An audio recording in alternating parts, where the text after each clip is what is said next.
Professor Golo-Mann, Sie sind der Ausbildung nach Philosoph und Historiker. Sie promovierten 1932 bei Karl Jaspers.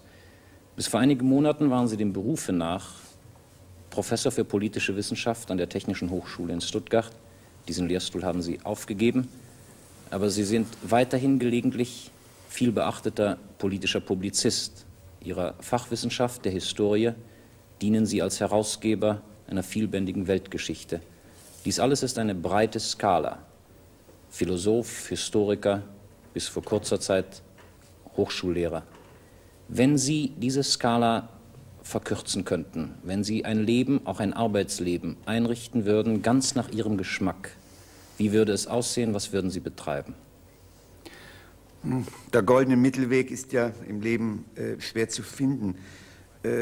In meinem eigenen Leben war die Erfahrung die, das wird auch die Erfahrung vieler anderen Menschen sein, dass die Welt zunächst und lange Zeit zu wenig von ihnen wollte, zu wenig von mir wollte.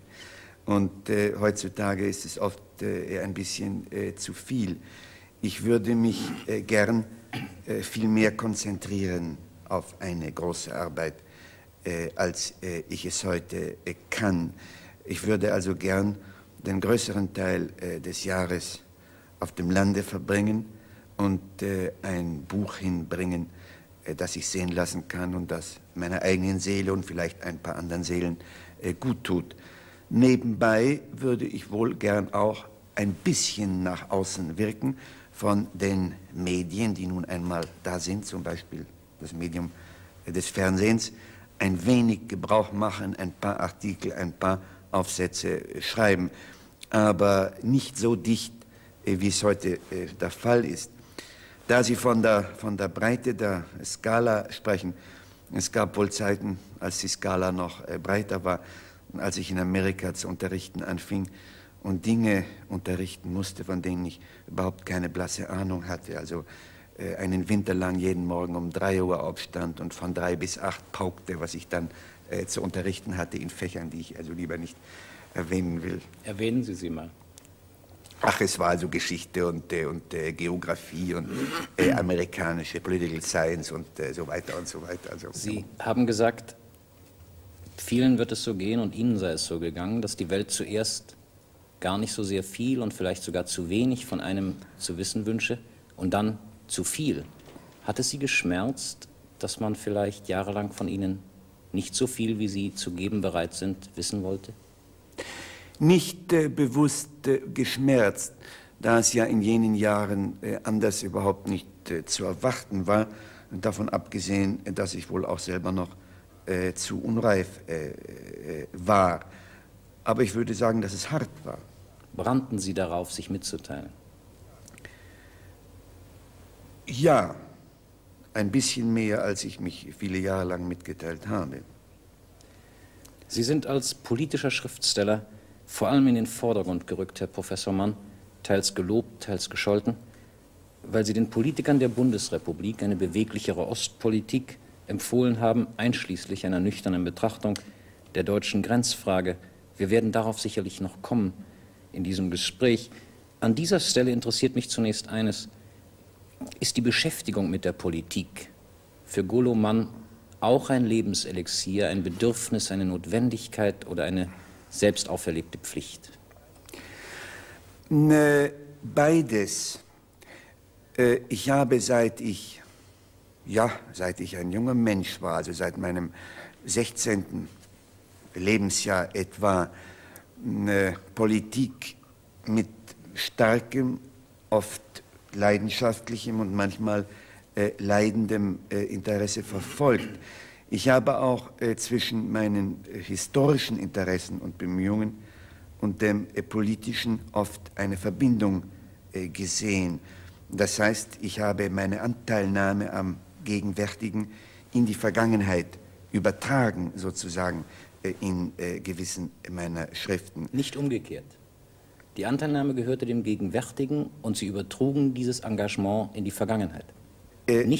Das ist stärker. Es geht wohl in beiden Richtungen, aber die von mir zuerst erwähnte ist wohl die stärkere gewesen. Das ist eine Seite der Sache, aber man wird ja älter und die Wiederholung der Dinge wird manchmal ermüdend und ein wenig deprimierend. Ich würde sagen, wenn ich mich heute gelegentlich, sehr gelegentlich, politisch äußere, dann ist das in der Tat mehr aus Pflicht und Schuldigkeit, so wie ich sie sehe, denn zu meinem Vergnügen. Sie haben einmal in einer Unterhaltung, und das passt zu dem, was Sie eben sagten, in einer Unterhaltung haben Sie einmal über Ihre politische Publizistik gesagt, sie macht keine Freude, nein, mir nicht und anderen nicht. Und ich finde, dies klingt doch recht pessimistisch. Und Sie haben seinerzeit erklärend hinzugefügt, Sie betrieben das politische Kommentieren nur, weil Sie nicht noch einmal den Vorwurf hören wollten, Ihre Generation, Sie sind 1909 geboren, habe sich politisch zu passiv verhalten. Ich möchte gerne von Ihnen wissen, Herr Professor, ob die Art der Kritik, die Sie als politischer Publizist in der letzten Zeit gelegentlich auf sich gezogen haben, Sie verletzt hat. Das kommt drauf an. Es gibt eine Art von Kritik, die mich an die Verse von Goethe denken lässt. Wanderer gegen solche Not, wolltest du dich sträuben, Wirbelwind und trockener Kot, lass sie drehen und stäuben, nicht wahr? Es gibt Dinge, die ich überhaupt nicht lese, sondern sofort wegwerfe, von denen aber wohlmeinende Bekannte mir dann doch berichten. Also indirekt weiß ich dann davon. Also da möchte ich auf Österreichisch sagen, die können mich gar nicht meinen, nicht wahr? Also das berührt mich nicht weiter.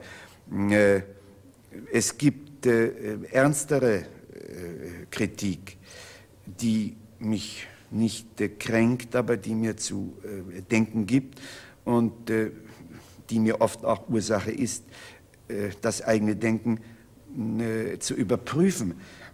Ich habe Diskussionen gehabt mit Vertretern etwa von gewissen vertriebenen Organisationen und habe von diesen Menschen gelernt, es war nur eine besondere Gruppe, wie tief ernst ihre Argumente sind. Und das gab mir also die Pflicht und die Chance, mein eigenes Denken mindestens zu überprüfen. Mitunter, das gebe ich offen zu, bin ich auch ein klein wenig deprimiert, wenn das Echo auf Äußerungen, die ich in aller Bescheidenheit für maßvoll und gutwillig halte, ein so sehr gehässiges und verzerrendes ist.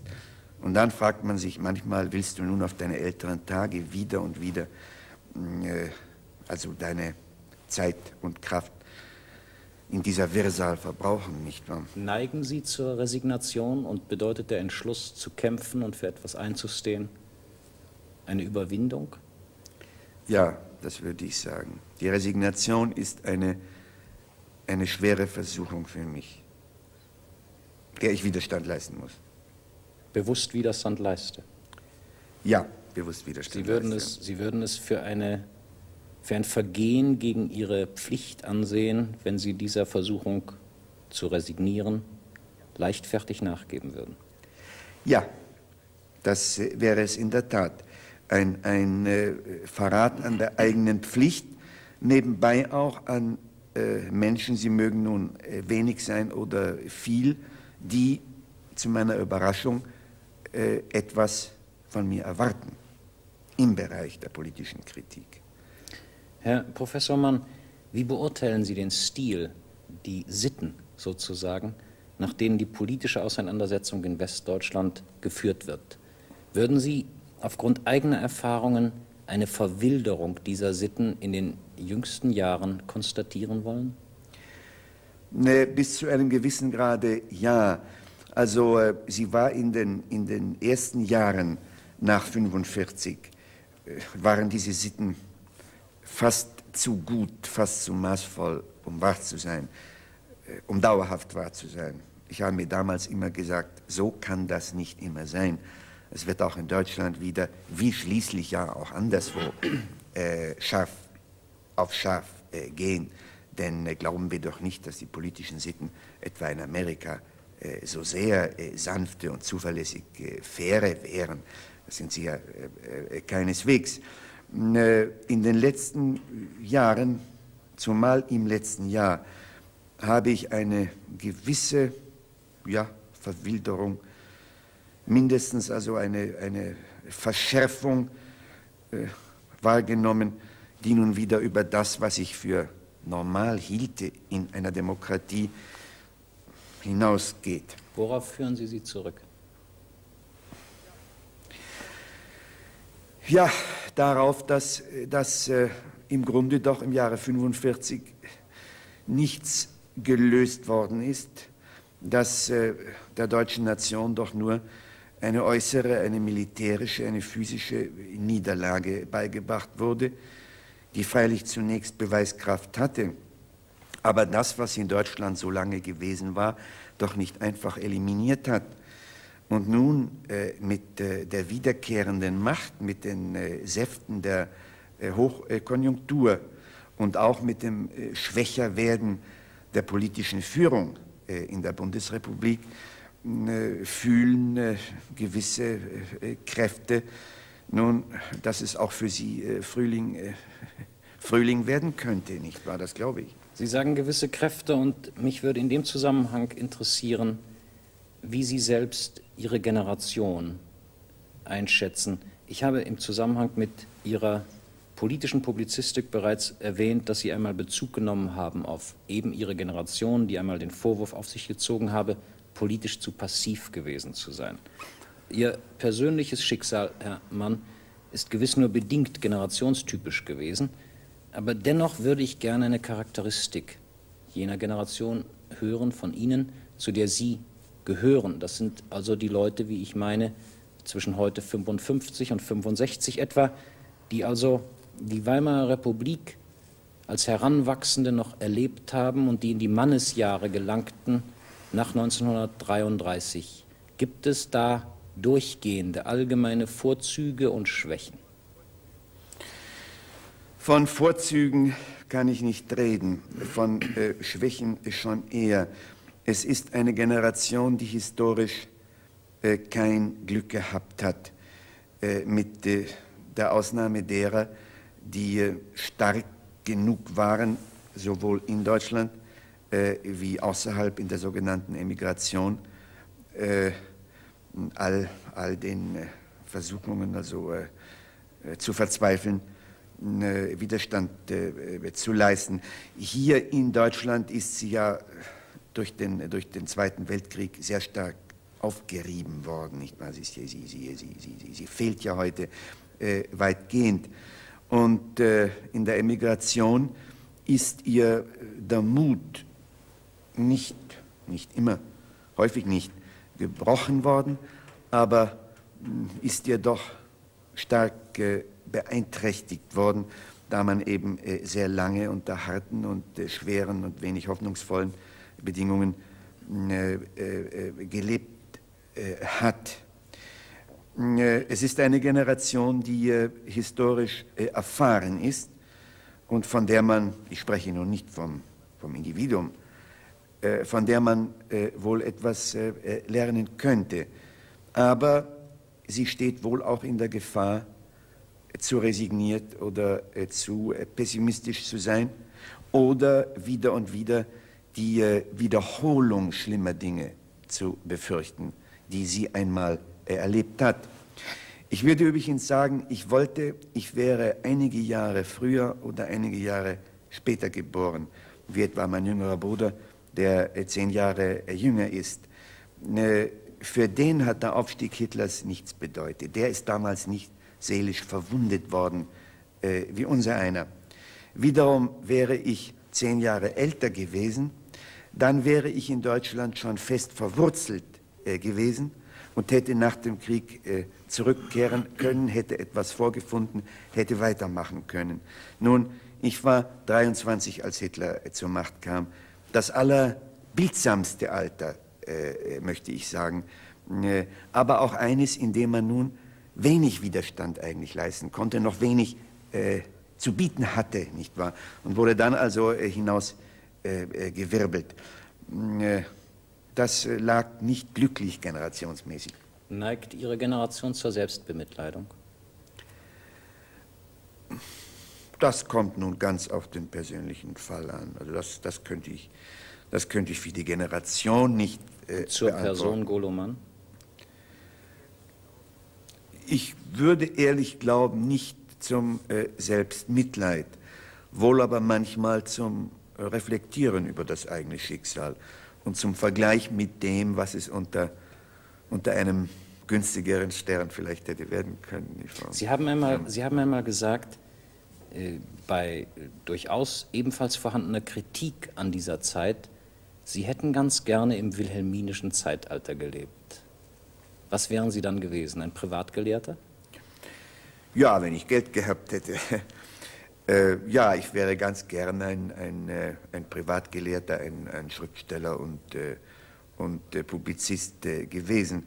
Aber diese Bemerkung galt eigentlich nicht so sehr meiner eigenen möglichen Stellung in diesem Zeitalter, als dem Zeitalter als solchem, das eben trotz tiefer innerer Schwächen, die ja dann später zum bitteren Ende führten, mehr Leichtigkeit, mehr Heiterkeit hatte als unseres, so jedenfalls sehen wir es heute und doch auch im Zeitalter. Also äußerst schöpferischer Art war. Ich meine, als man sich's noch leisten konnte, sich um Politik überhaupt nicht zu kümmern, das war doch schön, nicht wahr? Haben Sie ein Bedürfnis nach Leichtigkeit und Heiterkeit? Ja, was nicht heißt, dass ich beide schönen Dinge besitze, aber man bedarf ja oft dessen, was man nicht so sehr besitzt, nicht wahr? Sie würden von sich sagen, Sie besitzen es nicht in dem Maß, in dem Sie es sich wünschen? Ungefähr so.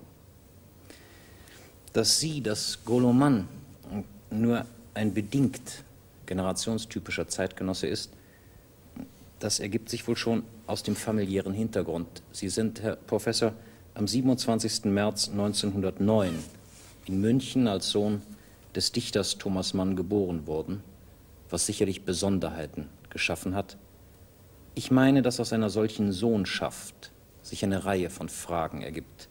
Zunächst also der Sohn eines berühmten Vaters. Hat darin für Sie jemals auch eine Last gelegen? Etwa in dem Sinne, dass jemand, der wie Sie selbst schreibt, als Sohn von Thomas Mann sich Maßstäbe setzt, an denen er schier verzweifeln möchte? Ich würde sagen, dass Sie den Sohn eines berühmten Vaters, dem dies nicht unter anderem auch eine Last gewesen wäre, in der ganzen Geschichte kaum werden finden können. Dass ein kleiner Baum im Schatten eines großen Baumes Wachstumsschwierigkeiten hat, nicht wahr? Das ist ja bekannt, also aus der Naturkunde und gilt sicher auch für die menschliche Psychologie. Dass ich das Werk meines Vaters in Quantität und Qualität nie werde erreichen können, ist mir keine besondere Belastung gewesen. Zumal ich ja vielleicht mit einem gewissen Instinkt mir eben doch einen Gegenstand, eine Kunstform zur rechten Zeit gewählt habe, die von der meines Vaters wesensverschieden war. Ich bin ja kein Romanschriftsteller. Wäre ich das, dann wäre die Belastung sicher eine direktere gewesen. Halten Sie es für denkbar, dass Sie Historiker zu werden, wenn auch mit einem ganz erheblichen und beträchtlichen Schreibtalent, dass Historiker zu werden ein Ausweg war, aus der Not eventuell stärker unter der Last des Vaters zu leiden? Das ist denkbar, aber eigentlich hinge die Antwort auf diese Frage doch davon ab, ob ich Talent zum Romancier gehabt hätte oder nicht. Und das weiß ich nicht, da ich es ja nie versucht habe. Würden Sie es mal ausprobieren mögen? Vielleicht, man soll nie sagen. Aber es wird noch ein Weilchen dauern. Das Dies also mal klingt sicher. so, als hätten Sie darüber schon nachgedacht. Mitunter. Was für ein Roman sollte es nach Ihrem bisherigen Nachdenkensergebnis sein? Da gäbe es nur zwei Möglichkeiten. Entweder ein historischer Roman oder wieder ein äußerst subjektiver Roman, also ein mehr oder weniger autobiografischer Roman. Eine dritte Möglichkeit, also kritisch der Gesellschaft gegenüber, also würde ich für mich überhaupt nicht sehen. Wenn es ein historischer wäre, welches wäre der bevorzugte Vorwurf? Das könnte ich Ihnen auf Anhieb nicht sagen. Da gäbe es manches.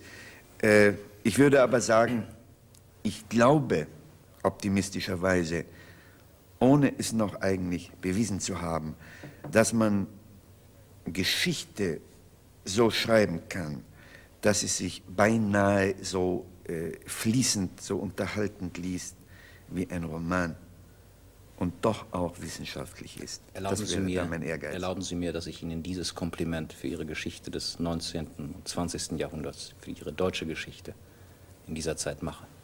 Ich danke Ihnen, Herr Gauss, aber ich hoffe, der Volente es noch besser machen zu können. Sind Sie mit sich selbst unzufrieden? Immer. Warum? Weil es nie so gut ist, wie es sein sollte und vielleicht sein könnte. Woran fehlt's? Am stilistischen oder am wissenschaftlichen? Ja, an beidem und auch oft auch an der äußersten Anspannung, die nur bei äußerster Konzentration und Ruhe möglich ist. Die eben erwähnte deutsche Geschichte, da wollte man in Deutschland noch kaum was von mir. Da saß ich am Bodensee 2 Jahre lang in erstaunlicher Ruhe. Ich denke oft mit Wehmut an diese Zeiten zurück, nicht wahr? Wo ich noch wochenlang ohne einen Brief, ohne einen Telefonanruf sitzen konnte und lesen und schreiben konnte. Das ist vorbei. Vielleicht kommt es wieder. Welches von den Werken Ihres Vaters ist Ihnen das Liebste? Kann ich nicht eigentlich beantworten, weil sie zu verschieden sind. Ich könnte einige nennen, die mir ausgesprochen unlieb sind oder weniger lieb sind, wie etwa die Novelle Unordnung und frühes Leid, die vielen so sehr gefallen hat. Auch Tonio Kröger, abgesehen von der Kindheit, ist mir eigentlich fremd. Warum? Ja, weil es mir zu übertreiben scheint, weil es also die Askese und die Herzenskälte des Künstlers mir zu abstrahieren und zu übertreiben scheint. Ich meine, so war er doch selber in Wirklichkeit gar nicht, der Autor von Tonio Kröger, nicht? Und so ist doch auch der Künstler gar nicht. Kurz und gut, es spricht mich nicht sehr an. Aber ob ich nun Buddenbrooks oder Felix Kroll oder Königliche Hoheit lieber mag oder den Tod in Venedig, das könnte ich nicht sagen. Ich würde allenfalls sagen, dass ich von den ganz großen Romanwerken den Zauberberg vergleichsweise noch für den am wenigsten geglückten halten würde.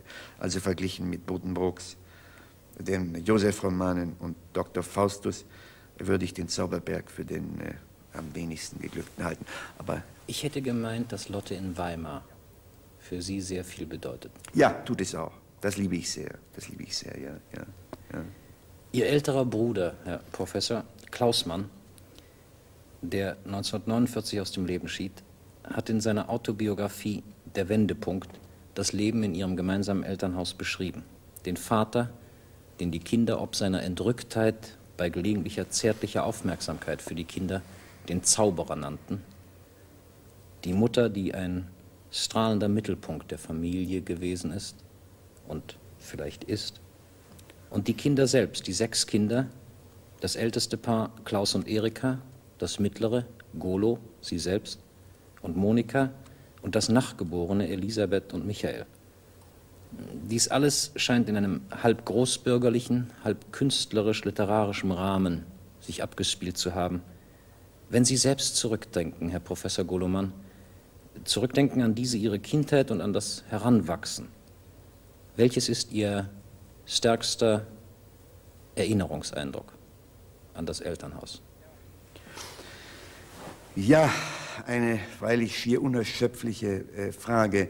für jeden Menschen, wozu kommt, dass ich mit einem, ich glaube, besonders scharfen und lebendigen Kindheitsgedächtnis belastet bin, dass also viele Hunderte oder Tausende von Eindrücken aus der Kindheit und frühen Jugend heute noch in meinem Geist lebendig sind. Darf ich dazwischen fragen, könnten Sie eine genauere Autobiografie schreiben als Klaus? Ich will nicht sagen, dass seine ungenau war. Meine könnte genauer auf eine andere Art sein. Ich will nicht sagen genauer an sich. Aber also noch heute wird unter meinen Angehörigen mein Gedächtnis immer zur Hilfe gerufen, wenn es irgendeine Person, irgendeinen Vorfall aus dem Jahre 1914 also zu erinnern, zu identifizieren gibt, nicht wahr? Also das habe ich. 5 Jahre alt. Ja, und das reicht nun vom Allerunbedeutendsten bis zum Bedeutenden.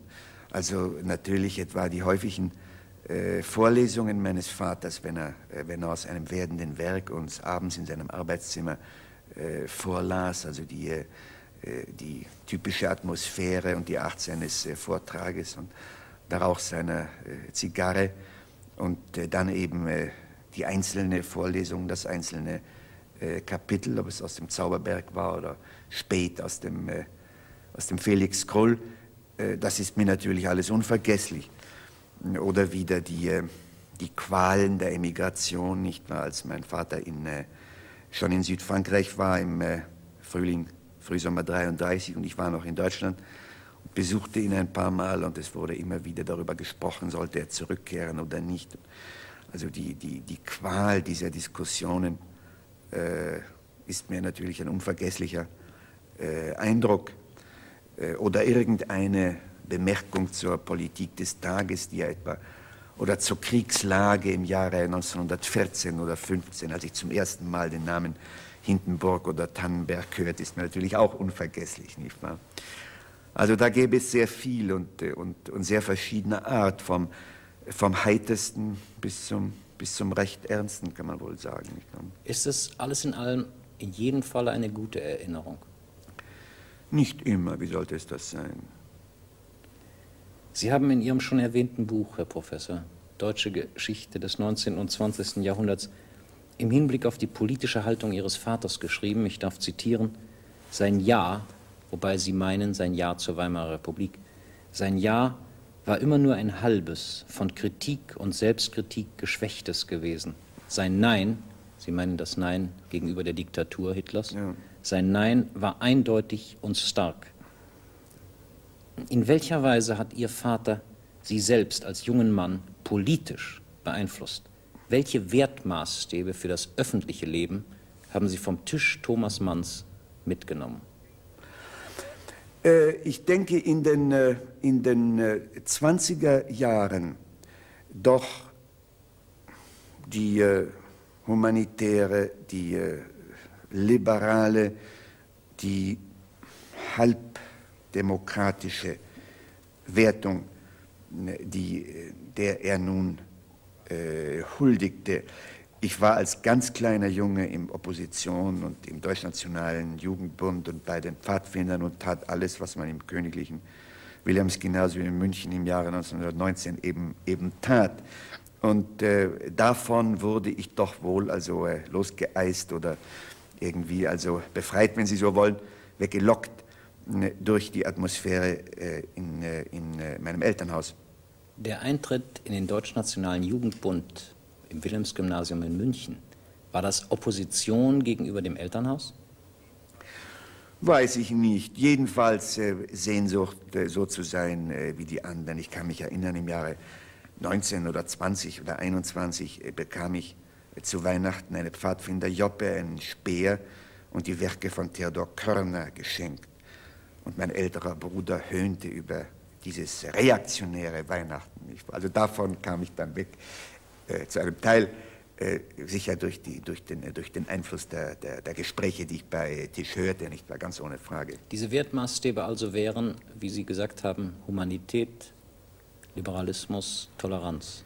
Toleranz, Friede vor allen Dingen. also deutsch-französische Versöhnung, diese Dinge, an die wir doch in den 20er Jahren schon so sehr glaubten, auf die wir so sehr War dies ein hofften, Schlüsselwort auch für Ihren Vater? Oh ja, ja, ja. Und dann in den späten 20ern kam schon Pan-Europa und kamen diese Dinge, die damals ja leider Illusionen waren. Nicht wahr? Das habe ich von meinem Vater, ganz ohne Zweifel, und hätte es ohne ihn vielleicht nicht gehabt. Was danken Sie ihm noch? Auch wieder eine fast unerschöpfliche Frage. Ich würde sagen, den Respekt vor der Sprache, die Liebe zur Sprache, den Respekt vor dem Stil, die Anstrengung, einen Stil zu schreiben, den man verantworten kann. Ob mir das immer gelungen ist, weiß ich nicht. Aber die Anstrengung. Vielleicht auch einen ausgeprägten Ekel vor dem Gemeinen, den hatte er. Den hatte er sehr stark. Ich könnte mir denken, dass ich da etwas auch von ihm abbekommen habe. Diese beiden Dinge sicher. Auch Bildung natürlich.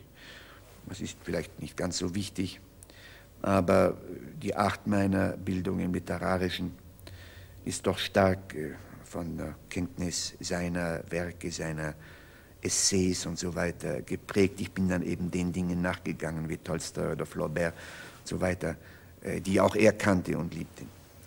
Sind Sie diesen Dingen nachgegangen, um vielleicht das Gegenteil zu beweisen? Nein, das glaube ich nicht. Das glaube ich nicht, dass ich das bin. So weit ist meine persönliche Opposition doch wohl nie gegangen.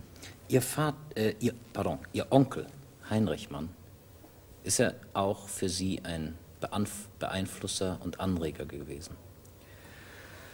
Kaum.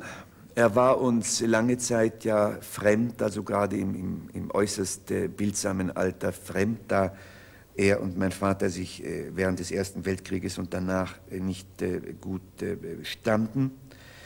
Es ist ja etwas hart, es zu sagen, aber seine Romane, sowohl wie seine Essays, haben mich nie so recht angesprochen. Es gibt Ausnahmen.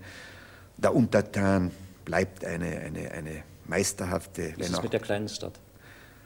Ja, das ist ein ganz schönes Buch. Ja, das ist ein ganz schönes Buch. Wunderbar. Henri Kater ist auch ein schönes Buch. Also er war jemand, ich meine, die Klaue des Löwen merkt man auch oft bei geringeren Sachen. Nichts gegen ihn. Ich sage nur, dass er mir nicht, oder richtiger gesagt, ich ihm nicht sehr nahe stand, dass ich seine politischen Bemühungen für illusionär, für fiktiv im Wesentlichen hielt, dass er da etwas geradezu Kindliches hatte, eine Mischung aus Intuition und Naivität, die ich durchschaute. Ich traf ihn ja im Jahre 40 in Frankreich, inmitten des damaligen Chaos, und wir machten zusammen unseren Weg nach Spanien und dann nach Amerika und kamen uns da menschlich durchaus nahe. Kurz gesagt, ein geistiger Führer ist er mir niemals gewesen. Ihre älteren Geschwister Klaus und Erika haben in den 20er Jahren als Literaten und Kabarettisten und auch als bewusst wilde, so will mir scheinen, bewusst wilde Jeunesse dorée viel von sich reden gemacht. Sie selbst sind von ihrem Bruder Klaus stets als ein ernsthafter Typ geschildert worden und fast mit Bosheit, habe ich den Eindruck, hat er einmal in der frühen Fassung seiner Autobiografie von ihrer skurrilen Ernsthaftigkeit gesprochen und gemeint, sie seien als Kind geradezu würdevoll gewesen wie ein Gnomenkönig. Ich habe dazu einige Fragen. Haben Sie manchmal das Gefühl gehabt, im Schatten Ihrer älteren Geschwister zu stehen? Im Schatten ein bisschen. Dass ich neidisch gewesen wäre, glaube ich nicht. Im Schatten ja. Sie waren älter, ein Altersunterschied, der in der frühen Kindheit nicht sehr wesentlich wirkte. Aber als ich ein 15-jähriger Schuljunge war, sagen wir mal, und mein Bruder war ein eleganter junger Schriftsteller, da war natürlich eine eine tiefe Kluft. Dann waren sie ungleich aktiver, vor allem mein Bruder. Es waren elegante, äußerst unterhaltsame, attraktive junge Leute, also begehrt auf allen Partys, nicht wahr? Und ich war nun fast das genaue Gegenteil davon, nicht wahr? Vielleicht auch ein bisschen aus Trotz, das weiß ich nicht, als ich sehr jung war. Also, dass ich anfangs ein bisschen in ihrem Schatten stand, will ich zugeben. Aber sie waren beide, gerade damals, nett und hilfreich zu mir, das möchte ich betonen. Eine ganz kleine Frage zwischendurch. Sie sind auf den Namen Gottfried getauft worden. Ist es richtig, dass die Form Golo die Verballhornung Ihrer Geschwister ist? Ach, ja, nein, wohl meine eigene. Also das wuchs mir zu, ehe ich sprechen konnte oder als ich sprechen lernte. Und zwar nicht von Gottfried, sondern von Angelus, was mein erster Name war. Ich wurde also von meiner Kinderfrau Gelo genannt und ich lallte Golo. Naja, dann blieb es dabei. Ich möchte sagen, ich habe es versäumt, von diesem Namen wegzukommen zur rechten Zeit. Und jetzt ist es nun nicht mehr möglich. Jetzt muss ich halt dabei bleiben. Sie sind, um zurückzukommen auf die Frage der älteren Geschwister, Sie sind schon als junger Mann auf eine bürgerliche, auf die akademische Laufbahn nämlich ausgewiesen. Wie war und wie ist Ihr Verhältnis zur Ungebundenheit einer bestimmten Art literarischen Lebens und Betriebs, einer Art, für die Ihre älteren Geschwister zeitweilig durchaus ein Beispiel gewesen sind und eine Art, die sich manchmal zum gewollten Bürgerschreck steigerte? Was halten Sie davon? Ja, es war mir, also was Sie eben sagten, würde eher für meinen verstorbenen Bruder gelten als für meine Schwester, aber das nebenbei. Ich würde sagen, dass dies Treiben mir fremd war. Ich war nicht dagegen, aber rein der äußere Lebensstil, also der Bohème, etwa viele Stunden in einer schlecht gelüfteten Bar zu verbringen, was man damals ein Nachtlokal nannte oder so. Ich habe nie Freude dabei empfunden, sondern immer nur eigentlich das Gegenteil davon. Ich habe es einfach nicht ausgehalten. Also das war mir fremd. Und ich war nie in der Versuchung, es mitzumachen, aber ich dachte mir, chacun son goût. Ich meine, das musste jeder nun machen, wie er eben gewachsen war. Mein Bruder Klaus war ganz entschieden ein Großstädter oder Weltstädter, der eigentlich nur in Berlin oder Paris oder zum Schluss in New York leben konnte. Sie sind das nicht?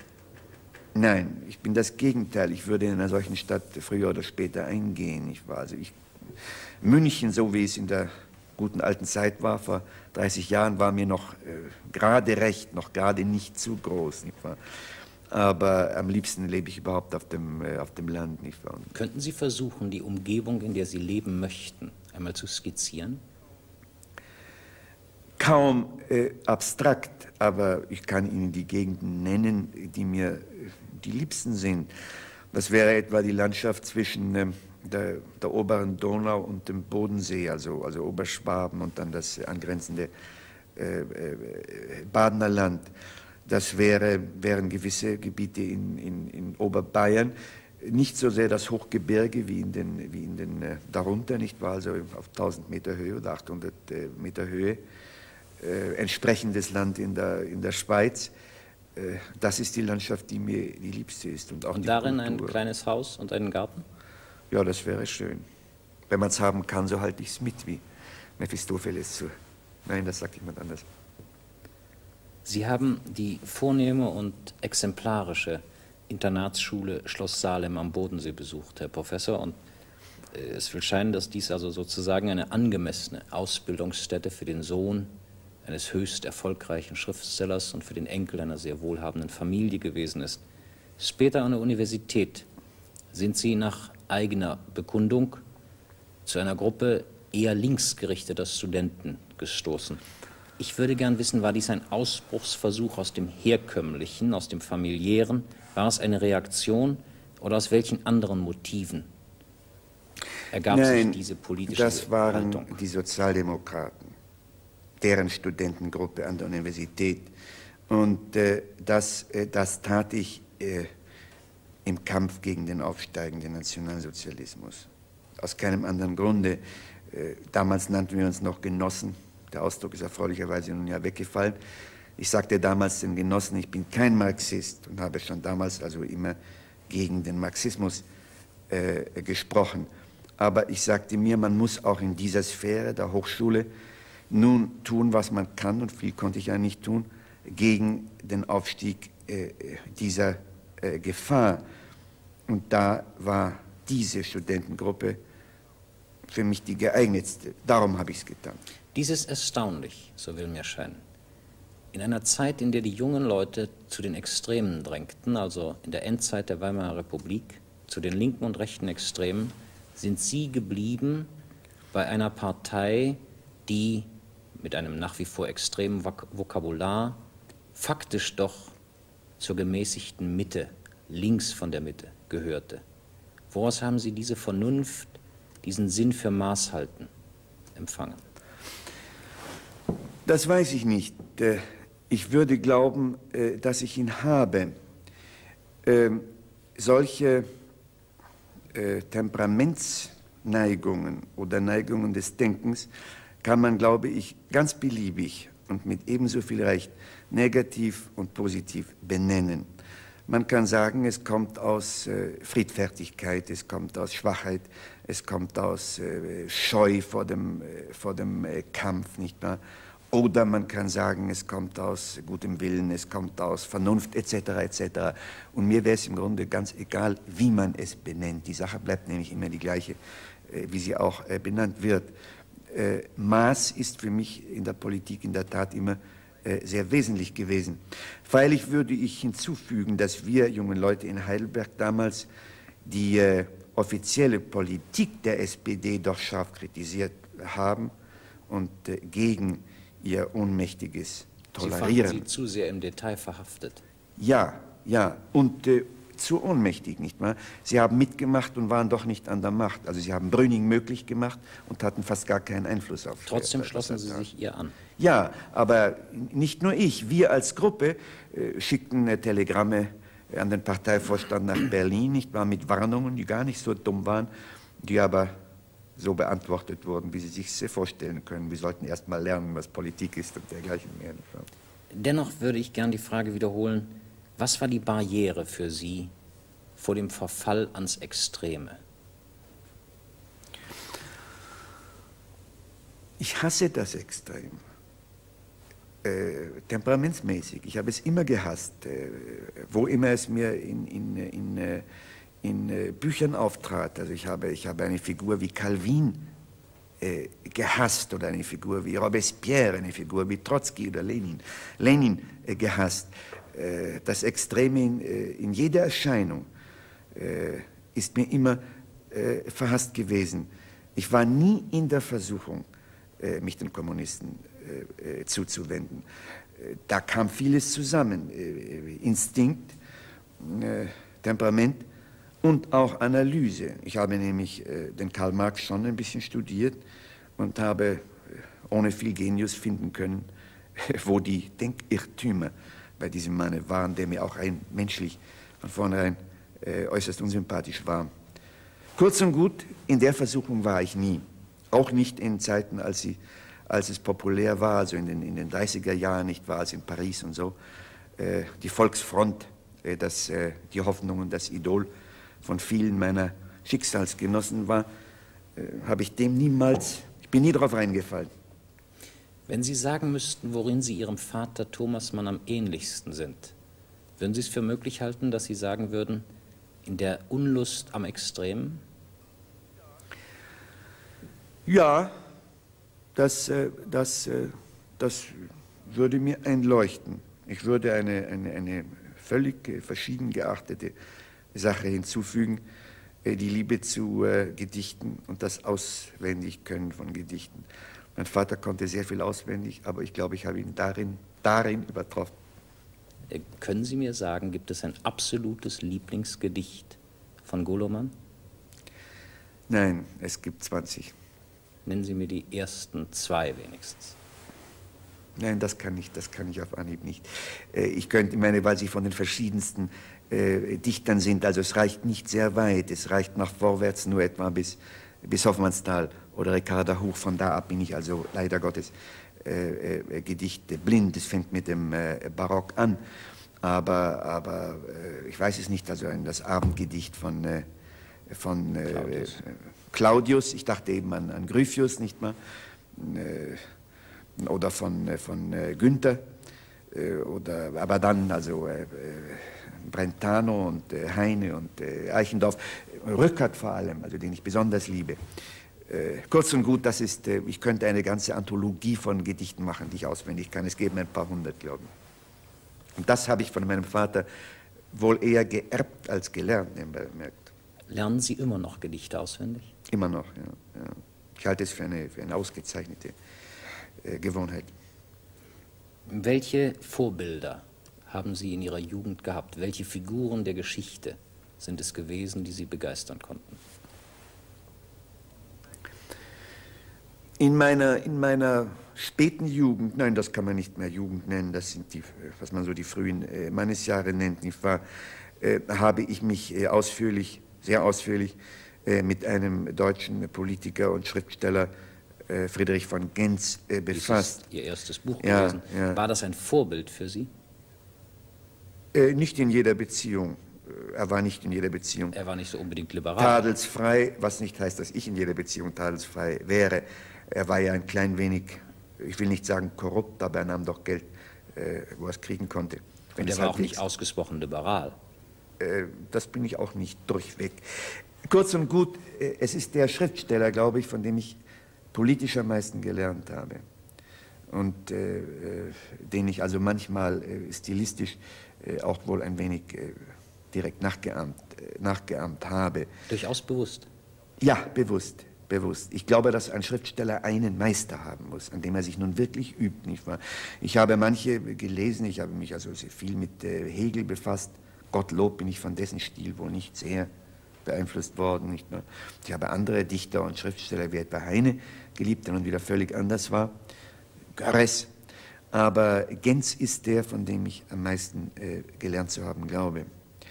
Aber dann gab es, ich will nicht sagen Vorbilder, denn ich konnte ja nicht träumen, sie nachzuahmen, aber Figuren, die mich in gewissen Lebensphasen fasziniert waren.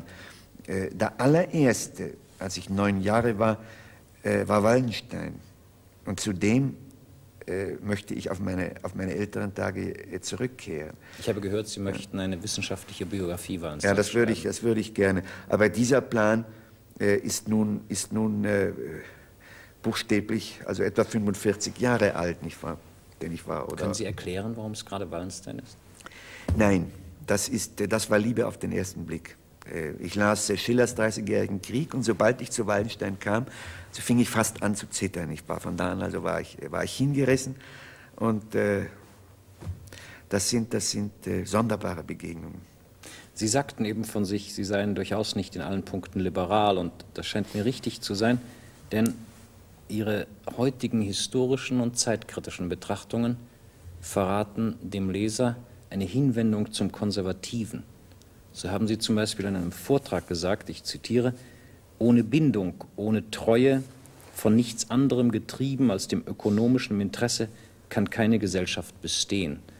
Und Sie haben in diesem Zusammenhang mit Sympathie, mit deutlicher Sympathie, die bindende, stilgebende Rolle etwa des Adels und anderer konservativer Gesellschaftskräfte erwähnt. Versuchen Sie bitte, mir den sinnvollen Konservativismus, zu dem Sie sich bekennen möchten, zu skizzieren. Ja, da bin ich nun beinahe im Doktorexamen. Ich glaube im Allgemeinen nicht sehr an Ismen. Und Sie haben eine Abneigung gegen Ideologien. Ja, und in diesem Sinn ja auch gegen die Konservative, insofern sie ein Ismus ist und insofern ihre Vertreter behaupten, sie haben die Weisheit mit Löffeln gegessen. Ich mag das nicht. Es ist ja so, dass meistens der Vertreter jedes Ismus, ob es nun die Konservativen oder liberalen, demokratischen und Sozialisten sind, eigentlich immer alle guten Eigenschaften und jede Fähigkeit, richtig zu handeln, für sich in Anspruch nehmen und sagen, wir sind die, die es immer richtig machen würden. Ja, das kann jeder sagen, nicht wahr? Aber es scheint mir trotzdem sinnvoll, gewisse Denkneigungen und gewisse fundamentale Einschätzungen des menschlichen Treibens als konservativ zu bezeichnen. Das wäre etwa Liebe zur Vergangenheit und Respekt vor der Vergangenheit in der Gegenwart, also eine Scheu, sie auszurotten, da wo es nicht unbedingt notwendig ist, also aus Gründen eben von Lebensnotwendigkeit. Das ist das eine. Dann Skeptizismus, nicht Zynismus, aber ein gewisser maßvoller Pessimismus dem Menschen und seinem Treiben gegenüber.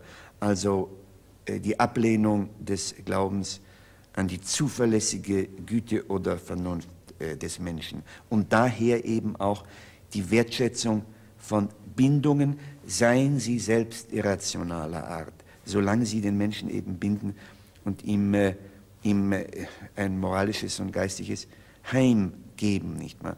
Also das scheint mir eine konservative Haltung zu sein. Sind Sie eigentlich immer ein Konservativer gewesen, selbst in der Zeit, in der Sie äußerlich betrachtet ein eher linksgerichteter Student waren? Oder was hat Sie veranlasst, konservativ zu werden?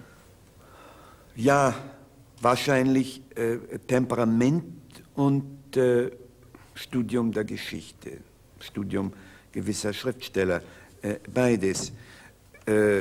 Ich wäre heute sehr wohl imstande, sozialdemokratisch zu wählen, nebenbei bemerkt, und würde darin keinen Widerspruch zu gewissen konservativen Grundtendenzen in mir sehen, nicht wahr?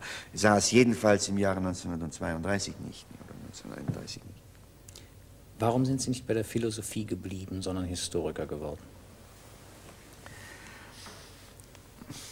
Weil ich kein schöpferischer Philosoph werden zu können glaubte, weil ich also das Ingenium in mir nicht spürte und weil bloße Philosophie, Geschichte und Benachbartes mich nicht befriedigte. Ich würde aber glauben, dass ein klein wenig Philosophie sich in meinen historischen Schriften findet. Ich jedenfalls finde sehr viel Philosophie in der Geschichte und ihren Problemen. Nicht wahr? Ich akzeptiere es auch für Ihre eigenen Schriften. Sind Sie ein Moralist, Herr Professor? Sie haben einmal geschrieben, nur ein Narr könne sich weigern, die Notwendigkeit moralischer Begriffe anzuerkennen. Nur ein Narr könne das tun. Welches sind bitte in Ihren Augen die moralischen Kategorien, deren die Öffentlichkeit bedarf? Ja, auf diese Frage war ich nicht recht vorbereitet. Es ist wieder eine unerschöpfliche. Ich lege Wert auf die Feststellung, dass Sie auf keine Frage vorbereitet waren. Gut, das trifft zu, aber die anderen Fragen waren biografischer Art und daher also gewissermaßen die Antwort aus dem Ärmel zu schütteln. Nun, ich weiß natürlich, dass Politik immer ein teilweise wenigstens schmutziges Geschäft war und dass es wohl immer bleiben wird, dass selbst entschieden moralisch denkende Staatsmänner häufig vor Kompromissen mit der anderen Seite der Politik nicht zurückschreckten und sie nicht vermeiden konnten. Ich gebe mir also über das Handwerk der Politik mich keinen Illusionen hin. Ich würde da ungefähr als ein Schüler von Immanuel Kant denken. Politik wird niemals ein ganz sauberes Geschäft sein können, aber sie sollte es sein und sie muss es sein, obwohl sie es nicht sein wird, weil der Mensch eben aus krummem Holz geschnitzt ist, was ja wieder eine konservative Grundeinsicht ist. Nun, im menschlichen Bereich kommt aber alles auf den Gradunterschied an, nicht wahr? Ein bisschen ein bisschen Unmoral, die Leute mitunter ein klein wenig betrügen, Kompromisse beschließen, nicht wahr? Oder in der Vergangenheit ein klein wenig Gewalt anwenden, das war in der Politik drin. Es gab aber Leute, die gingen in diesen Dingen halt sehr, sehr weit und viel zu weit. Und gerade dieses Erlebnis hat uns doch alle gezwungen, die moralischen Grundlagen und Bedingungen des Politischen neu zu überdenken, nicht wahr? Also, dass Mord schlecht ist und dass Lüge schlecht ist und Unterdrückung schlecht ist und so weiter und so weiter. Darin stimmen wir doch wohl überein. In diesem Zusammenhang würde ich gerne auf jenen Punkt kommen, in dem Sie die meiste Kritik in jüngster Zeit auf sich gezogen haben, in dem Zusammenhang nämlich von der Möglichkeit, Moral in die Politik zu tragen, bei gleichzeitiger Anerkenntnis, dass die Politik bis zu einem gewissen Grade zwangsläufig ein unsauberes Geschäft sein mag. Man hat Ihnen gelegentlich vorgeworfen, wenn Sie gesagt haben, Deutschland werde die Veränderungen in Osteuropa einschließlich seiner eigenen neuen Grenzen als das anerkennen müssen, was sie seien, als Tatsache nämlich. Wenn Sie das gesagt haben, also zum Beispiel eine Anerkennung der jetzigen Oder-Neiße-Linie, dann hat man Ihnen vorgeworfen, nicht die Politiker, die Sie tadeln, weil sie Illusionen nachhängen, nicht die Politiker seien Illusionisten, sondern Sie selbst seien es, weil Sie meinten, dass die jetzt erfolgende, vorweggenommene Anerkennung unserer Ostgrenzen politisch sinnvoll und nützlich sei. Dazu habe ich zwei Fragen, Herr Professor. Wie sind Sie, ganz allgemein gefragt zunächst, wie sind Sie zu dieser Auffassung in Sachen Ostgrenzen überhaupt gelangt? Warum meinen Sie, dass die Anerkennung sinnvoll wäre? Nun, als Moralist? Nein, jedenfalls nicht nur als Moralist. Ich habe während des Krieges auf einen vernünftigen Frieden gehofft, also auf das Gegenteil eines Rachefriedens. Vielleicht haben Sie das bemerkt, wenn Sie das Buch in der Hand gehabt haben. Selbst mein Buch über den alten Gens hat ja diesem Zweck gedient. Es sollte ja zeigen, wie man nach einer solchen Katastrophe mit dem schuldigen und besiegten Staat einen Frieden schließt, der dauern kann und das Ganze befriedet. Das war ja... Es war eine wahrhaft andere Zeit und wahrhaft andere Menschen. Ja, aber jedenfalls war es der Zweck dieses Buches. Und in meiner nun äußerst niedrigen und ohnmächtigen Sphäre habe ich also damals Vernunft zu reden gesucht, wusste freilich sehr bald, dass es nicht so ausgehen würde und sah nun diesen teils elementaren und teils von den Kabinetten gebilligten oder ausgeheckten Rückschlag und Racheakt, nicht wahr, die Vertreibung der Deutschen aus diesen Gebieten. Damals glaubte ich, aus Schlechtem ist Schlechtes gekommen und aus diesem Schlechten kann nur wieder Neues Schlechtes kommen. Das ist damals mein Urteil gewesen, nicht wahr?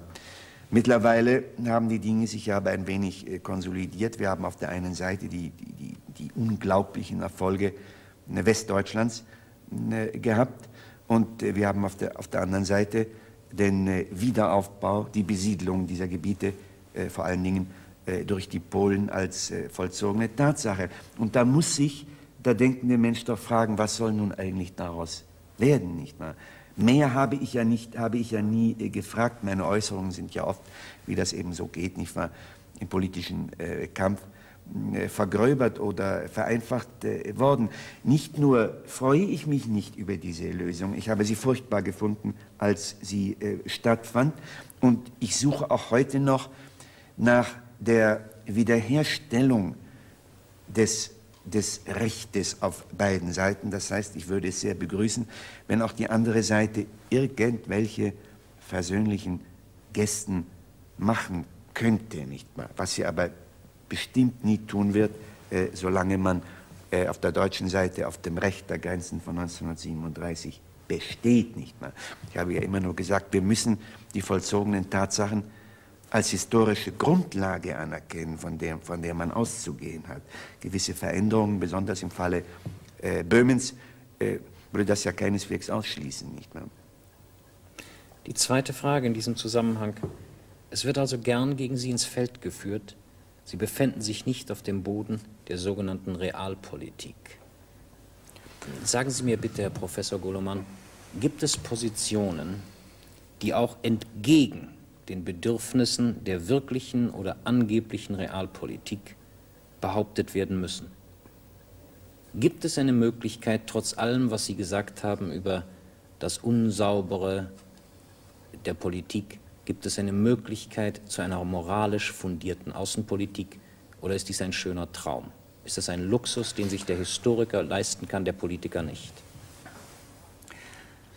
Ja, es ist ja heute so, dass eine moralische Außenpolitik, das heißt eine Außenpolitik, die das eigene Recht und die eigenen Lebensnotwendigkeiten mit dem Recht und den Lebensnotwendigkeiten der Gegner zu versöhnen sucht, die also gewissermaßen zugleich Partei und über den Parteien ist, zur praktischen Notwendigkeit geworden ist.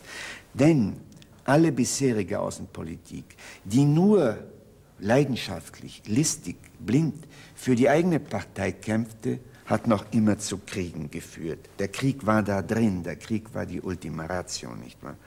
Und nun kann doch Krieg, ausgewachsener Krieg in Europa nicht mehr sein. Folglich fallen doch die politischen Künste eines Bismarck, also es gibt einen deutschen Schriftsteller, der uns rät, zu Bismarck zurückzukehren oder Bismarck nach Bonn zu schicken. Sie wissen, auf welches Buch ich anspiele.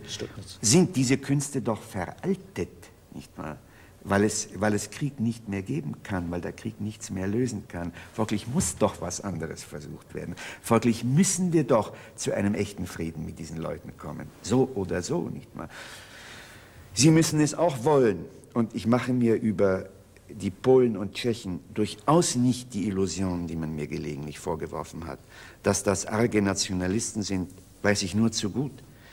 Hinterm Vorhang des Kommunismus. Und dass sie, je freier sie von Moskau werden, desto freier wieder in ihrem Nationalismus werden. Weiß ich nur zu gut. Gibt es dennoch trotz solcher Widrigkeiten geradezu die Pflicht des Politikers, hochgesteckte Ziele sich zu setzen, auch wenn die Gegebenheiten der Gegenwart dem entgegenstehen? Und würden Sie zum Beispiel meinen, dass in diesem Zusammenhang de Gaulle ein solcher Politiker wäre? Das würde ich glauben.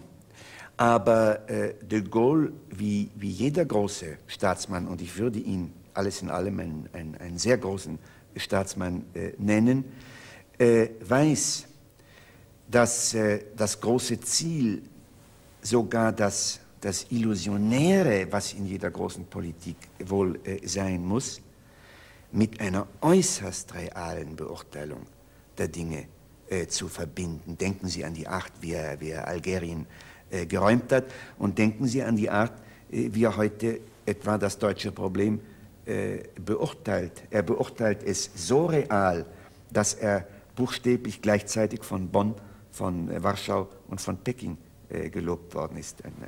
Ein Meisterwerk, nicht wahr? Noch einmal allgemein gefragt, gibt es die Pflicht für Politiker, sich Ziele zu setzen, die größer sind, als die Gegenwart es zu erlauben scheint? Ja, das glaube ich. Aber Sie müssen den Funken des Realismus gleichzeitig in sich haben. Es gibt da kein sicheres Rezept. Beide Elemente müssen drin sein. Sagen wir mal, die Gründung des Deutschen Reiches war im Jahre 1862 noch eine äußerst schwierige Sache, als Bismarck begann, darauf hinaus zu wollen, nicht wahr? Bismarck hat aber damals später nicht mehr, als sein Werk anfing, völlig, also unidealistisch, völlig untransparent zu werden. In jenen wenigen Jahren aber hat er Ziel und Realismus großartig zu verbinden gewusst. Nicht wahr? Kehren wir zurück zum äußerlichen Porträt Golomans, Herr Professor. Im Jahr 1933, Sie waren sozusagen gerade frisch promoviert aus dem Vorjahr, begab sich die Familie Mann in die Emigration. Dies war ein Schritt, der zunächst gar nicht zwingend geboten schien, der aber allmählich von ihrem Vater Thomas Mann zu einer konsequenten Stellungnahme gegen die nationalsozialistische Herrschaft gedeutet wurde und ausgebaut wurde. Ihr eigener Emigrationsweg, Herr Professor, führte über Frankreich, wo Sie als Lehrer arbeiteten, über die Schweiz, wo Sie an der Zeitschrift Maß und Wert tätig waren, nach Amerika, wo Sie bis zum Eintritt ins amerikanische Heer an einem kalifornischen College als Geschichtsprofessor arbeiteten. Nun, der Entschluss zu emigrieren, wie war er begründet bei Ihnen selbst? Sind Sie nur Ihrem Vater gefolgt oder gab es eigene Gründe? Im Wesentlichen ja. Ich war in den Winter- und Frühlingsmonaten 1933 in Deutschland tief unglücklich, vereinsamt, verzweifelt. Habe mich also ein bisschen in der Rolle von Cassandra in dem Gedicht von Schiller gefühlt. Also verzweifelt inmitten des Jubels, der ja damals herrschte auf den Straßen, nicht wahr? Das ist mir unvergesslich. Also der Jubel über den Triumph einer Macht, die ich für eine gemeine hielt. Dieses Erlebnis habe ich niemals völlig überwunden, nebenbei bemerkt. Ich blieb aber ein halbes Jahr länger in Deutschland als meine Eltern, wurde schließlich von Freunden nach Südfrankreich geschickt, um meinen Vater zu bewegen, zurückzukehren, und habe diesen Auftrag zunächst mit Feuereifer erfüllt. Aber in der dortigen Atmosphäre ist der Auftrag und ist der Wille zur Erfüllung des Auftrags sehr schnell weggeschmolzen. Hätten Sie sich, als Sie noch in Deutschland waren, bevor Sie sich auf die Reise begaben, von einer Rückkehr Ihres Vaters auch politisch etwas versprochen? Hatten Sie diese Illusion?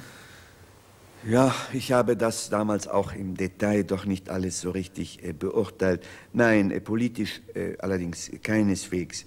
Aber ich wusste und sah ja dann auch, wie furchtbar hart ihm die Emigration fiel. Und ich dachte, wenn er wieder in seinem schönen Haus in München säße und in Ruhe arbeiten könnte, im Lande seiner Muttersprache und so weiter, so wäre das doch das Beste für ihn, nicht wahr? Und er selber hat ja, ich glaube, 2 Jahre lang geschwankt. Also der endgültige Entschluss, nicht zurückzukehren, ist, wenn ich mich nicht täusche, erst im Jahre 35 erfolgt. So lange haben Sie selbst gar nicht geschwankt? Nein, dann nicht mehr. Also ich wollte zunächst nicht heraus. Bin heraus, ich bin mit meiner Familie, dem Clan, wie mein verstorbener Schwager sie zu nennen pflegte, sozusagen hinausgeschwemmt worden. Ich konnte nicht, ich hätte mich von allen meinen Angehörigen ja endgültig trennen müssen, wenn ich in Deutschland geblieben wäre. Folglich bin ich mit, nicht wahr? Aber als ich draußen war und die Dinge von außen nun sah und aufgrund der auswärtigen Informationen nun erfuhr, was in Deutschland vor sich ging, da war ich entschlossen, nicht zurückzukehren, solange Hitler an der Macht war, und wurde dann ein willentlicher Emigrant, was ich zunächst nicht war, ohne je zu glauben, dass die Emigration politisch viel leisten könnte. Darüber war ich von vornherein äußerst pessimistisch. Das habe ich auch gelegentlich publizistisch ausgedrückt. Richtig. Das ist richtig, und es gibt aus den 30er Jahren Essays von Ihnen, in denen Sie, bedenkt man Ihre damalige Situation, viel Verständnis für Deutschland, nicht für die Nationalsozialisten, aber doch für Deutschlands Weg durch die Geschichte beweisen. Sehr viel Verständnis. Haben Sie Heimweh gehabt, Herr Professor? Furchtbar. Heimweh, das zu Zeiten von Krisen, während derer ich glaubte, das Naziregime würde zusammenbrechen, ich vollkommen verzehrt war von Hoffnung und also wochenlang nichts tat als Zeitungen lesen. Das war zumal so während der sogenannten Rheinlandkrise, also im Jahre 36, nach der Besetzung des Rheinlandes durch Hitler, als die Franzosen ein paar Tage so taten, als würden sie dagegen agieren. Und ich dachte, dann stürzt Hitler und in einer Woche bin ich wieder in München, nicht wahr? So weit ging das. Und ich bin ja auch, mein Gott, ich bin ja 6, 7 Jahre immer um Deutschland gekreist und immer in der Nähe der deutschen Grenze gewesen. Frankreich, Schweiz. Frankreich, Schweiz, Böhmen, nicht wahr? Erklären Sie dies Heimweh, wenn Sie es können. Was war der Grund? Die Sprache? Ja, die Sprache und weil ich doch überhaupt nichts anderes kannte. Vielleicht wissen Sie nicht einmal mehr generationsmäßig, ich möchte sagen, wie provinziell unsere Erziehung gewesen war. damals in Deutschland. Auch im Hause Ihres Vaters? Im Grunde auch, im Grunde auch. Ich kam ins nicht-deutsche Europa ohne wesentliche Sprachkenntnisse, ohne Kenntnisse irgendeines Landes, sei es Frankreich, sei es auch nur die Schweiz, sei es England. Ich kannte überhaupt nur Deutschland, nicht wahr? Und konnte mich ohne Deutschland eigentlich nicht denken, nicht wahr? Die Liebe zu Deutschland, haben Sie sie stets empfunden? Ja, jawohl, aber mitunter, ich leugne es nicht, mit dem Gegenteil vermischt, nicht wahr? Zu gewissen Zeiten. Dennoch neigen Sie dazu, wenn man das aus der Lektüre Ihrer geschichtlichen Arbeiten schließen will, viel zu verstehen und viel zu verzeihen. Ist das so? Das würde ich glauben. Ob zu sehr, will ich nicht entscheiden. Liegt darin die Gefahr, dass Standpunkte verwischt werden, weil man zu viel relativiert? Die Gefahr ja, aber die Geschichtsschreibung ist immer ein Lauf auf dem Seil. Man ist immer in Gefahr, nach der einen oder anderen Seite herunterzufallen, nicht wahr? Sie sind 1940 von der Schweiz nach Frankreich zurückgegangen, um in der französischen Armee zu kämpfen. Und es ist nicht so weit gekommen, Sie sind stattdessen in ein Internierungslager in Frankreich gelangt, von wo aus Sie über einige Umwege nach Amerika kamen. Aber der Entschluss, gegen das damalige Deutschland mit der Waffe in der Hand zu kämpfen, was hat dieser Entschluss für Sie bedeutet? Was musste vorausgehen? Da wäre zu unterscheiden zwischen der sentimentalen Situation und der Theorie. Rein gefühlsmäßig war es einfach so, dass ich in der Schweiz todunglücklich war, nachdem der Krieg einmal begonnen hatte, weil die Schweiz damals ein Igel geworden war, nicht wahr? Also völlig mobilisiert war, nicht wahr? Und alle meine Bekannten, alle meine Freunde nun einberufen waren oder irgendwas fürs Vaterland taten, was doch potenziell gegen Hitler gerichtet war, denn die Schweiz erwartete ja jeden Monat, gelegentlich jede Stunde angegriffen zu werden. Und ich war ausgeschlossen davon.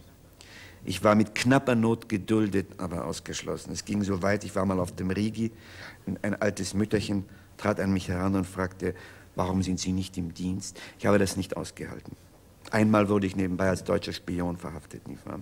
Als deutscher Paraschütist verhaftet, nicht wahr? Ich habe es einfach nicht ausgehalten. Also ich wollte nun mittun können, nicht wahr? Und da ich es in der Schweiz nicht konnte und man mir sagte, ich könnte es in Frankreich. Das war die eine Seite der Sache. Und vielleicht die wirklich entscheidende, weil wir ja alle Menschen aus Fleisch und Blut sind, nicht wahr? Gedanklich würde ich es aber damit rechtfertigen. Hitler war der böse Mann, er war eine teuflische Macht. Aber die Macht Hitlers war das deutsche Heer. Man konnte also Hitler nicht beseitigen, ohne das deutsche Heer zu besiegen. Nun, zu wünschen, dass die deutsche Wehrmacht besiegt würde, aber zu sagen, persönlich kann ich da nicht mitmachen, weil ich ein geborener Deutscher bin, hätte ich für falsch gehalten. Also, es war eine Quixoterie, wenn Sie wollen, aber ich bereue sie nicht. Sie müssen Ihre Haltung nicht rechtfertigen. Sie sind Ende der 50er Jahre, Herr Professor, nach Deutschland zurückgekehrt. Zunächst für eine Gastprofessur an der Universität Münster, dann als ordentlicher Professor für politische Wissenschaft an der Technischen Hochschule in Stuttgart. Diese Professur haben Sie aufgegeben. Sie sind, wie man gelegentlich hört, auf der Suche nach einer kleinen Wohnung in München, aber es ist nicht ganz sicher. Ihr Wohnsitz jedenfalls ist Kilchberg bei Zürich, wo Ihr Vater die letzten Jahre seines Lebens verbrachte. Haben Sie eine Scheu, in Deutschland Wurzeln zu schlagen? Nein, das nicht. Aber wenn ich ganz offen sein soll, hätte ich gern einen Fuß in Deutschland und einen Fuß woanders. Wenn man so lang in der Welt umhergetrieben wurde, wie unser einer. Was Sie beklagen. Was ich beklage, was mir nicht in der Wiege gesungen war, da ich im Grunde als ein provinzieller Mensch gemeint war, was mir nun aber einmal geschehen ist, ob ich es wollte oder nicht, dann hat man eine Scheu, sich an einen Ort völlig zu binden, nicht wahr? Also ich möchte schon in Deutschland sein, aber nicht ganz mit Haut und Haar, nicht wahr? Gilt diese Scheu Deutschland allein oder dem Wurzelschlagen im Ganzen? Dem Wurzelschlagen im Ganzen. Ich habe zeitweise einen redlichen Versuch gemacht, in Amerika Wurzel zu schlagen und habe viel Grund, den Amerikanern dankbar zu sein, aber es ist mir nicht gelungen, nicht wahr? Es ist mir nirgends so ganz gelungen. Würde ich übrigens teilweise einfach für ein Zeitschicksal halten, was mit der radikalen und schnellen Veränderung aller Dinge ja zu tun hat, nicht wahr? Ich glaube, ich könnte mir denken, dass auch Deutschen, die immer in Deutschland geblieben sind, sehr vieles, was wir heute haben und ja haben wollen und gar nicht vermeiden können, doch fremd wird. Also ich komme da auf das berühmte Wort Entfremdung, ich mag es nicht, aber Sie verstehen, was ich andeute, nicht wahr? Das trifft doch nicht nur auf Emigranten zu oder zurückgekehrte Emigranten zu, trifft auf uns alle zu, glaube ich. Wir haben, Herr Professor, davon gesprochen, dass die politischen Sitten in Deutschland vielleicht bis zu einem gewissen Grade und in manchen Kreisen wieder verwildert sind. Lassen Sie mich von einer ganz anderen Seite her fragen, als letzte Frage, die Sie mir erlauben. Hat die Bundesrepublik nach Ihrer Auffassung der Dinge politische Gesinnungen entwickelt, die Rückfälle in unglückliche deutsche Verkrampfungen in der Politik verhindern könnten? Und welche Gesinnungen, die das verhindern könnten, wären dies? Eine ganze Menge Bindungen an Westeuropa und Amerika, eine Weltoffenheit, eine Offenheit gegenüber West- und Südeuropa und Nordeuropa und Amerika, konkret gesprochen eine Reiselust aller Menschen nahezu, die eine provinzielle, sich ganz auf sich selbst zurückziehende Verstocktheit, wie sie gerade der frühe Hitlerismus darstellte, mir unmöglich zu machen scheint, nicht wahr? Ich meine, wo junge Leute, also schon als Lehrlinge oder als Gymnasiasten, eben Frankreich oder Sizilien oder England in dieser Weise kennenlernen und da Bekanntschaften und Freundschaften schließen. Da scheint mir eine Wiederholung jener bösen Dinge nicht unmöglich, man soll nie unmöglich sagen, aber doch sehr schwer zu sein. Das ist sicher ein Bollwerk dagegen. Und das Gleiche gilt natürlich für die großen wirtschaftlichen Neuerungen, gilt etwa für die EWG, die doch für den Kaufmann und Industriellen auch eine Gesinnung ist oder früher oder später werden muss, die ja nicht nur ein toter Apparat ist, sondern Gesinnungen voraussetzt und Gesinnungen entwickelt. Ich würde auch glauben, dass innerhalb Deutschlands, unter Deutschen, eine viel größere Entspanntheit ist, als sie in meiner Jugend war, und dass die um Macht konkurrierenden Parteien sich doch mit viel größerer Fairness behandeln als wiederum in meiner Jugend. Was da heute vorgeht, ist alles in allem keineswegs schlimmer als das, was sagen wir mal, in Amerika vorgeht. Und das gehört nun mal zur demokratischen Politik. Aber die Art, wie eben heute Gewerkschaftler und Unternehmer oder Menschen von der SPD und der CDU zusammensitzen und sich persönlich schätzen, es ist auch neu. Das ist auch eine Leistung der Bundesrepublik, nicht wahr?